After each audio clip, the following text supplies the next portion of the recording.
जी नाज़रीन, मां तव्हांखे ॿुधाईंदो Pakistan paramedical staff association 2006 Sindh जे सॾ ते मुतालबनि जी मञातल चेयरमैन मुख्तियार खोसो, सदर Manzoor Kumbar, general secretary Wajid Ali Payar, vice chairman Khan Mohammad Khoso, senior vice chairman Zahid Hussain Maisar, Azam Panwar, Ahmad Khan बल्लो, अब्दुल गफ़ार मैसर, खान मोहम्मद खोसो ऐं ॿियनि जी अॻुवानी में मेयर तालका अस्पताल जी गेट आॾो बांह ते कारी पट्टी ॿधी एहतजाज कयो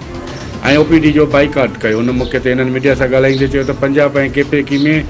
पैरामेडिकल मुलाज़िमनि खे जेके सहूलियतूं आहिनि उहे सिंध जे मुलाज़िमनि खे नथियूं ॾिनियूं वञनि। हिननि चयो त सर्विस स्ट्रक्चर, रिकवरी लेटर जी वापसी, रहियल 30 सैकड़ो health professional allowance, risk allowance, son quota, फ़ौती कोटा ते अमल करे मुलाज़िमनि जूं पघारूं कयूं वञनि